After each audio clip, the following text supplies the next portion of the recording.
Trump's new press secretary just delivered a brutal takedown of Ilhan Omar and the entire Democratic establishment, exposing their hypocrisy in real time. You won't believe how she used the media's own words against them. The press room was packed. Cameras flashed.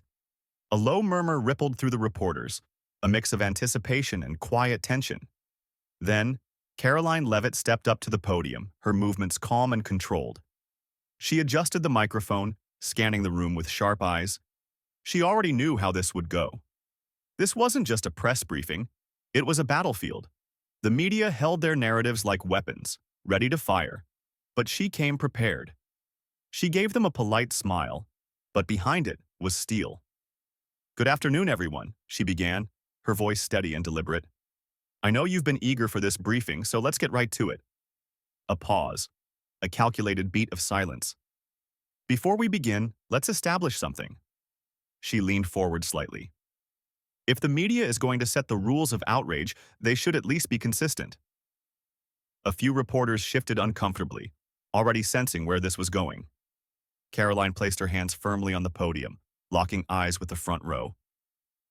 "If a Republican stood here today and said, 'We need to fight in the streets,' you'd be demanding resignations, congressional investigations, maybe even arrests. But when Ilhan Omar says it, suddenly, it's just a passionate call for justice." The tension in the room spiked. Murmurs spread through the press corps. They had come ready to challenge her, but Karoline had just flipped the script. A hand shot up. Peter from CNN. Predictable. He cleared his throat, his voice laced with controlled skepticism. "Karoline, are you suggesting that Ilhan Omar's comments were meant to incite violence?" Karoline tilted her head slightly, as if he had just asked whether the sky was blue. "I'm not suggesting anything, Peter," she said smoothly.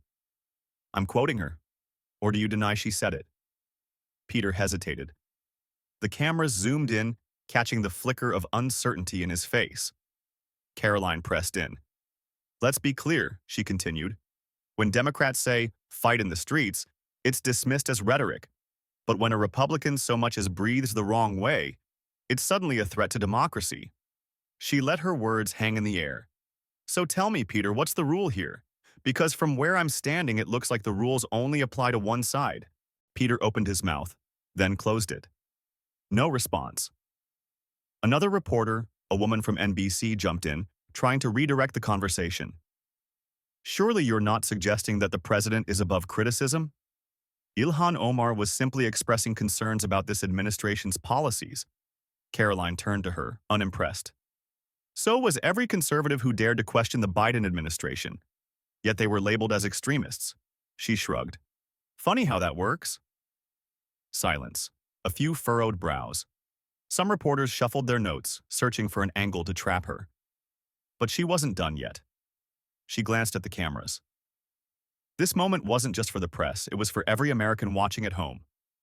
"Let's play a game," she said, her voice calm, measured. "Imagine if President Trump stood here today and said, 'We need to take this fight to the streets.'" Nobody answered. The silence stretched, just long enough. Then she filled it herself. There would be front-page hysteria, emergency broadcasts, calls for impeachment. The media would be in full meltdown mode. She let out a soft chuckle. But when Ilhan Omar says it, nothing. Just another Tuesday. The energy in the room shifted. Reporters had come prepared to corner her, but now they were the ones on the defensive. Then a voice cut through the silence. "Karoline." It was James from NBC, a veteran journalist. His tone was measured. "Are you saying that outrage over political rhetoric is selective?" Karoline turned to him, raising an eyebrow. "I don't need to say it, James." She let a smirk creep onto her lips. "You all prove it every single day." More murmurs. Someone whispered to a colleague. Another reporter hastily typed notes, fingers tapping against their keyboard. Peter from CNN tried again, this time sharper, more aggressive. "But Karoline, don't you think context matters? Ilhan Omar was referring to—" "Oh, I love that word," Karoline interrupted, tilting her head. "Context." She let the word linger, savoring the moment. Because when President Trump said, "Peacefully and patriotically make your voices heard," You all conveniently ignored the context. In fact, you used it to try to throw him in jail. A ripple went through the press corps. Someone coughed. Another reporter muttered something under their breath. Peter clenched his jaw. Karoline held up a hand. You want to talk about context, Peter? Let's talk about it. She leaned forward. Ilhan Omar didn't say, peacefully and patriotically. She said, we have to fight in the streets. She let the words hang. So I'll ask again. Why is it different? Silence. Nobody wanted to answer that question. Then, as if on cue, a phone buzzed from the front row. A reporter glanced at their screen, eyes widening before looking up. Karoline noticed immediately. What is it? She asked casually. The reporter hesitated. Ilhan Omar just tweeted about you. Karoline let out a quiet chuckle. Of course she did. She turned back to the room, her expression unbothered. Let me guess, she said, feigning curiosity. She's calling me dangerous? Maybe even a racist? She reached for the iPad on the podium, pulling up the live tweet. Then, in a clear, deliberate voice, she read it aloud. Karoline Leavitt is spreading dangerous rhetoric to distract from Trump's reckless agenda. She looked back up at the reporters, eyes scanning them. That's cute, she said, her tone light but cutting. But here's the thing. She gestured toward the cameras. Her words are on video, plain as day, and she doesn't get to decide what's dangerous and what's not. The press corps sat in silence. They knew she had a point. They just didn't know how to admit it. Karoline took a breath, letting the weight of her words settle over the room. This wasn't over, not even close. She straightened, her eyes sharp. Next question. The room was still, but the tension was suffocating. Reporters shuffled their notes, recalibrating. The narrative wasn't going how they had planned. Karoline Leavitt had just dismantled their selective outrage over political rhetoric, but they weren't done. They had another card to play. James from the Washington Post leaned forward, pen tapping against his notepad. Karoline, he started carefully, let's talk about Elon Musk's new role. The president's decision to appoint him as head of the Department of Government Efficiency, isn't that just a way to reward a billionaire ally? A few reporters nodded, sensing a possible weak point. Karoline almost laughed. Oh, so now you all care about billionaires influencing government? She folded her arms, tilting her head. That's funny, because I don't remember any of you complaining when Mark Zuckerberg spent $400 million to influence elections. Silence. She pressed on. Or when Jeff Bezos was handed billions in government contracts while owning a newspaper that, conveniently, never criticizes the left. Peter from CNN interjected quickly, trying to regain control. But Karoline, Musk isn't just any billionaire. He's been openly aligned with Trump's policies. Isn't this appointment just political favoritism? Karoline didn't even blink. You mean the same way Hunter Biden received cushy foreign business deals while his father was vice president? She raised an eyebrow. Or the way Nancy Pelosi's husband just so happened to make the right stock trades before major legislative decisions. The room stiffened. Funny how political favoritism only seems to be an issue when it involves someone the media doesn't like. James adjusted his tie, pushing forward. But Karoline, let's talk about oversight. Elon Musk now has access to government systems, specifically within the Treasury and DOJ. Shouldn't the American people be concerned about a private businessman having influence over public finances? Karoline leaned in slightly, her voice firm. Let's get our facts straight, James. The DOJ engineers Musk is working with only have read-only access to Treasury systems. They cannot write new code. A few reporters exchanged glances. They knew she was right.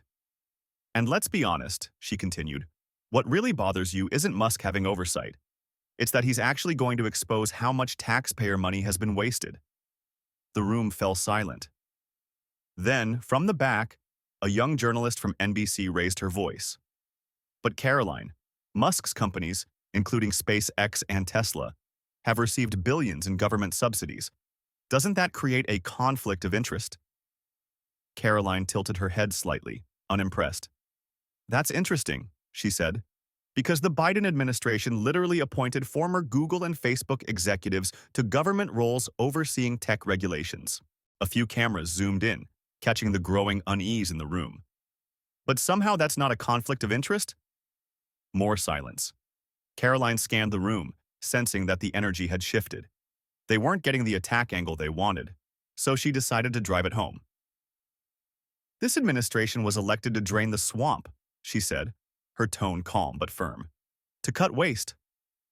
To make government run like a business, not like some slush fund for career politicians. She let the words settle. Now I get it. The media doesn't like that. Because if the government actually became efficient, she smirked. What would the Democratic Party campaign on? A few suppressed chuckles. A few glares. Karoline checked the time. All right, she said, knowing they weren't done yet. Next question. The press had failed to corner Karoline on Elon Musk, but they had another attack ready. Peter from CNN jumped in. Karoline, NBC reports that some illegal immigrants arrested under Trump's policies aren't being deported. Instead, they're being released with ankle monitors or phone check-ins. Isn't that a failure? Karoline barely held back a smirk. She had seen this coming. I'm glad you asked, Peter, she said smoothly. Let's talk numbers. She glanced at the cameras. As of this morning, over 8,000 illegal immigrants have been arrested under President Trump's policies. She paused. Out of those, only 461 have been released. That's less than 6%. Silence. But the media spins it as if mass releases are happening. James from the Washington Post pushed back. But Karoline, doesn't this prove Trump's policies aren't working? Why is anyone being released at all? Karoline didn't blink. Some were released due to medical conditions, others because detention space is limited. She tilted her head slightly. And who's blocking funding for more detention centers? She let the question hang. The reporters knew exactly who was responsible. A young MSNBC journalist jumped in. But Karoline, many of these individuals haven't committed crimes. Are you treating all undocumented immigrants as criminals? Karoline laughed lightly. Oh, so now you care about the difference? She scanned the room. I remember when you all called Trump racist for deporting gang members. A few reporters shifted uncomfortably. But let's be clear, she continued. Entering this country illegally is already breaking the law. Peter from CNN tried again. Are you saying the administration has no responsibility for these releases? Karoline locked eyes with him. We are deporting as many as possible, she said bluntly. But when Congress blocks resources, they can't turn around and blame us. Silence. She checked the time. Well, she said, her tone light but firm. Next question. The media had failed to pin Karoline on immigration, but they weren't done yet. James from the Washington Post leaned in, flipping through his notes. Karoline, the president has made it clear that Palestinians have no choice but to leave Gaza, but they say this is their home. How does the administration justify this? Karoline remained composed, her eyes scanning the room. The president's goal is simple, she said. Rebuild Gaza, ensure peace, prevent another war. A slight pause. But let's be honest, she continued. The media keeps asking what Trump is doing, but never asks why Gaza is in ruins in the first place. A few reporters stiffened. Why is Gaza unlivable today? She asked, letting the silence stretch. Because Hamas, a terrorist group backed by Iran, launched a brutal attack on Israel. They slaughtered civilians, took hostages, and used Palestinians as human shields. Peter from CNN jumped in. But Karoline, are you saying Trump bears no responsibility for this crisis? Karoline let out a quiet chuckle, shaking her head.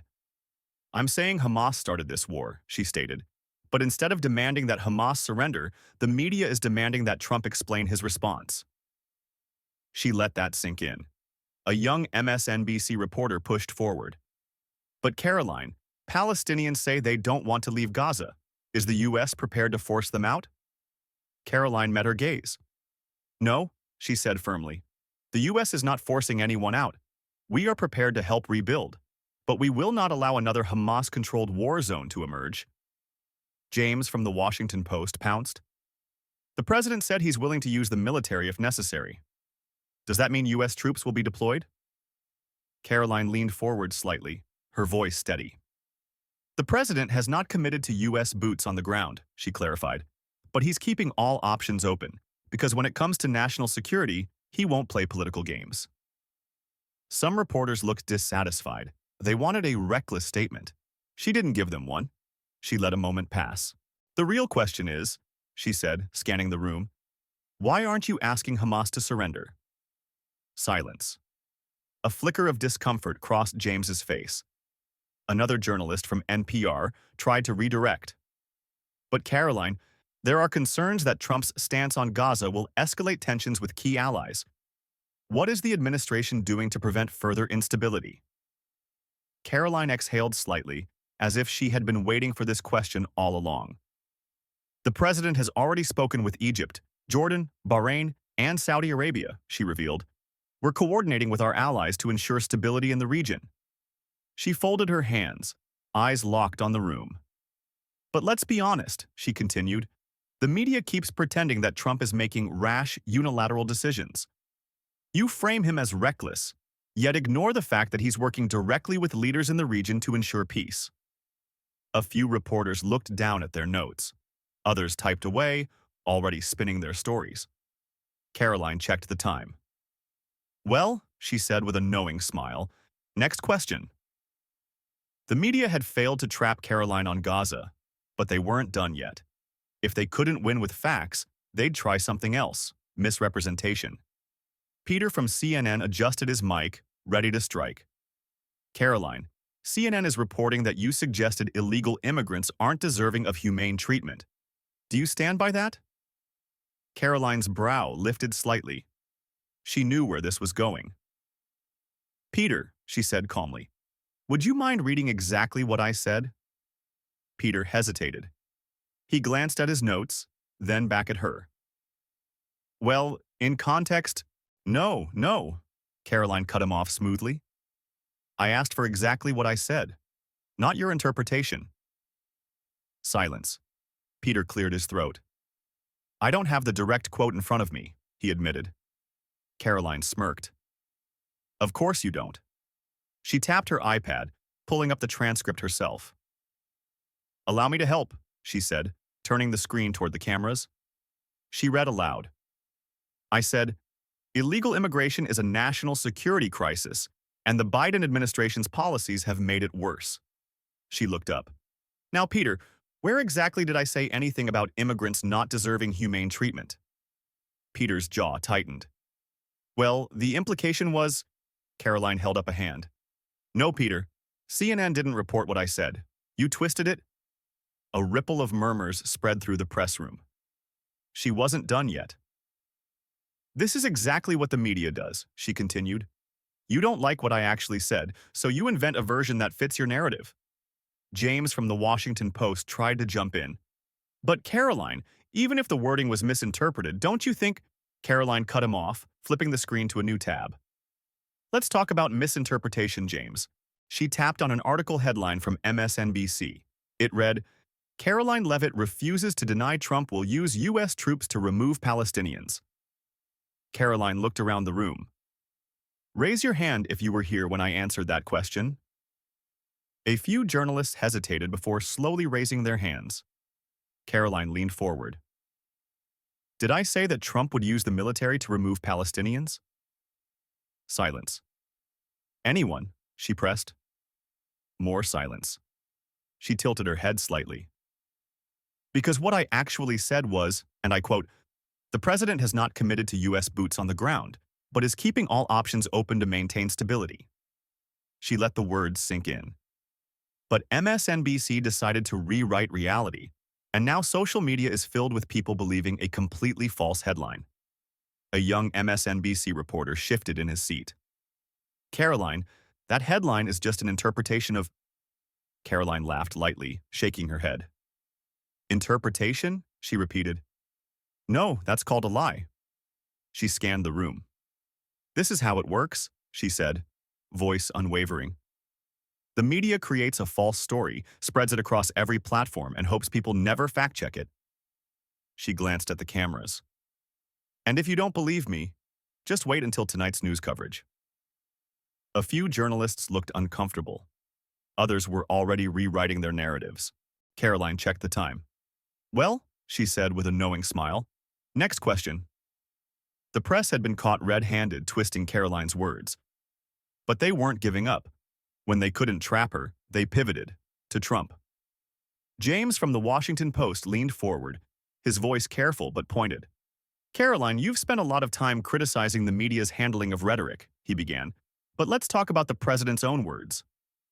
Karoline tilted her head slightly. Here it came. James continued, flipping through his notes. The president has a history of strong language. Many would say inflammatory language. He's called political opponents enemies. He said we need to fight back hard. Given today's climate, don't you think his rhetoric contributes to division? Karoline let out a slow breath, then met his gaze. You mean the same way Ilhan Omar told her supporters to fight in the streets? James hesitated. Or the way Chuck Schumer threatened Supreme Court justices, saying they would pay the price? James opened his mouth, then closed it. Karoline folded her hands. This is what the press does, she said. When Democrats use aggressive rhetoric, you call it passionate advocacy. But when Trump says something strong, you call it incitement. Silence. Peter from CNN jumped in, trying to regain control. But Karoline, the difference is, Trump is the former president and current leader of the GOP. His words carry weight. Don't you think he has a responsibility to be more careful? Karoline leaned forward slightly, her voice steady. Did you ask Joe Biden that? Peter blinked. When Biden called Trump's supporters semi-fascists, where was your concern about division? She gestured toward the reporters. When Hillary Clinton said Republicans were part of a basket of deplorables, did you ask if she was responsible for political violence? Peter stiffened. But Karoline wasn't done. Because when a far-left activist shot up a Republican baseball practice, nobody blamed Democratic rhetoric. She raised an eyebrow. When a man attacked Supreme Court Justice Kavanaugh's home, nobody asked if Chuck Schumer's words contributed to that. She let the words hang for a second. But when Trump says, fight back, suddenly the media acts like he's calling for civil war. The press room fell silent. A younger journalist from MSNBC spoke up hesitantly. But Karoline, Trump has been accused of encouraging January 6th. Shouldn't he acknowledge the impact his words had? Karoline laughed lightly, shaking her head. Oh, I love this game, she said. Because when Trump told supporters to peacefully and patriotically make your voices heard, you twisted it into a call for violence. She turned slightly, gesturing toward the reporters. But when Biden said in Philadelphia that Trump's supporters are a threat to democracy while standing in front of a blood-red backdrop, you didn't call it dangerous. You applauded it. A few journalists looked uncomfortable. Karoline scanned the room, her eyes sharp. You don't actually care about rhetoric, she said. You care about who is saying it. Peter from CNN shifted in his seat, gripping his pen tightly. He wasn't ready to let this go. But Karoline, he pressed, if Trump runs again, shouldn't he be more careful with his words? Karoline let out a slow exhale, then met his gaze. The media has spent years demanding that Trump change his tone, she said. She paused, letting the weight of her words settle. But has the media ever changed its tone about Trump? Silence. She leaned forward slightly, locking eyes with the front row. Did you ever stop calling him a threat to democracy? She glanced around the room. Did you stop comparing him to a dictator? Her voice was steady, but the tension in the air thickened. Did you ever acknowledge that his supporters are millions of everyday Americans, not some extremist fringe? A few reporters exchanged looks. Of course not, Karoline answered herself. Because the media's job isn't to demand civility, it's to demand submission. No one spoke. Karoline checked the time. Well, she said, a smirk forming. Next question. The press had tried everything, twisting Karoline's words, blaming Trump for division.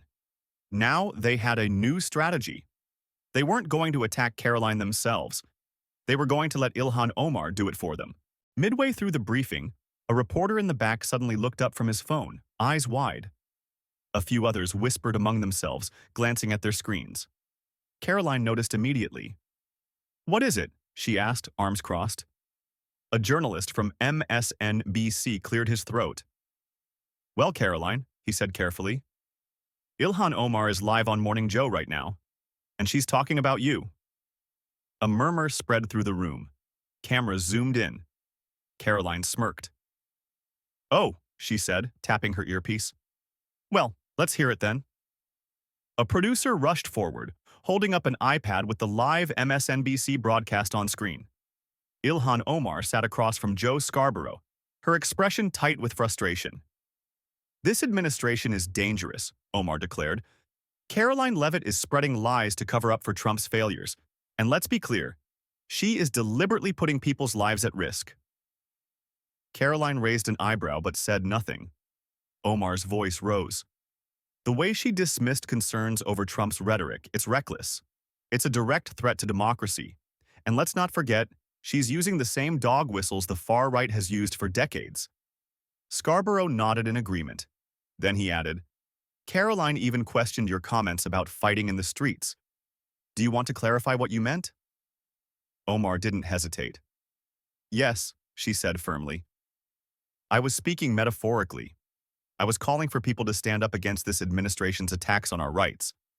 But Karoline is twisting my words because she's desperate to distract from what's really happening." The clip ended. The press room sat in silence, waiting for Karoline's response. She took her time, letting the weight of it settle. Then finally, she shook her head, speaking softly. "That's cute," she said, her voice smooth and controlled. She gestured toward the reporters. "You all just heard what Ilhan Omar said, on live TV, that she was speaking metaphorically, that she wasn't actually calling for violence." A pause. "Now, let's rewind." She tapped her iPad, pulling up the exact quote from Omar's speech. She read it aloud. "We might actually see somebody get killed. We have to fight this in the streets." She looked back at the room. "Tell me," she said, voice sharp, "what part of that sounds metaphorical?" Silence. She let the quiet stretch, just long enough. Then she continued. "This is what they do," she said, her voice firm. "They say something extreme. Then when they get called out, they claim they were misinterpreted." She tapped her mic lightly, amusement in her tone. "So let's get this straight." She tilted her head slightly. "When Ilhan Omar says fight in the streets, we're supposed to assume she means peaceful protest." A small pause. "But when Trump says fight like hell, we're supposed to assume he means a coup." A few reporters exchanged uneasy glances. Karoline leaned forward slightly, lowering her voice just a bit. "It's not about what's being said," she said. "It's about who is saying it." Another reporter, trying to salvage the moment, spoke up. "But Karoline, aren't you doing the same thing, taking Ilhan Omar's words out of context?" Karoline sighed dramatically, shaking her head. "See, that's the difference," she said. "I didn't invent what she said." She scanned the room. "I didn't twist her words." She tapped her iPad again, flipping it toward the cameras. "I played the clip, exactly as it happened." Her voice sharpened. "I'm not the one spinning a narrative." She held their gaze. "She is." Silence. The press had nothing to say. Karoline checked the time. "Well," she said with a knowing smile. "Next question." The press had tried everything, twisting Karoline's words, blaming Trump, and now letting Ilhan Omar rewrite reality. But none of it had worked. Omar had walked straight into Karoline's trap. And now? The media needed a way out. James from the Washington Post was the first to attempt an escape. "Karoline, let's move on," he said, flipping his notepad. "The president recently made some strong remarks about the economy. Can you clarify?" Karoline held up a hand, stopping him cold. "Oh no," she said, shaking her head. "We're not moving on just yet." James hesitated. The tension snapped back into the room. "You all just spent the last 20 minutes framing me as the problem," Karoline continued. She narrowed her eyes. "Let's not suddenly pretend like this Ilhan Omar situation never happened." Silence. Karoline glanced at the cameras. America deserves to see this, she said. This is how the media works. A few journalists shifted uncomfortably. Peter from CNN jumped in, voice tight. But Karoline, we've already addressed Omar's comments. We've given you a chance to respond. Karoline's eyes flashed. No, Peter, she cut him off. You gave Ilhan Omar a chance to rewrite her own words. She folded her arms. I'm just wondering, when is the media finally going to hold her accountable the way you hold Trump accountable? Peter's jaw tightened. Are you suggesting we haven't covered Omar fairly? Karoline tilted her head slightly. Well, she said, tapping on her iPad, let's test that. She turned the screen toward the cameras. Here's how you covered Trump. She read the headlines aloud. Trump's violent rhetoric inspires insurrection, CNN. Trump's words are a threat to democracy, Washington Post. Trump's dangerous speech sparks extremism, MSNBC. Then she swiped. And here's how you covered Omar. Ilhan Omar calls for action on civil rights, CNN. Omar's passionate speech highlights political divide, NBC. Ilhan Omar urges Americans to fight for justice, MSNBC. She looked up. Spot the difference. Silence. The reporters knew they had no answer. Karoline tapped the iPad lightly, her voice calm but cutting. This is the double standard Americans are tired of. James from the Washington Post shifted in his seat, clearly desperate to change the subject. Well, Karoline, as I was saying, the president's economic policies. Karoline shook her head. Oh, so now we want to talk about the economy, she asked, eyes gleaming. Now that the Ilhan Omar scandal is blowing up on social media, you all suddenly want to pivot? A few reporters glanced at their phones, seeing the backlash unfold in real time. Karoline sighed, looking directly at the press corps. You can try to change the subject all you want, she said, her voice unwavering. But Americans see what's happening here.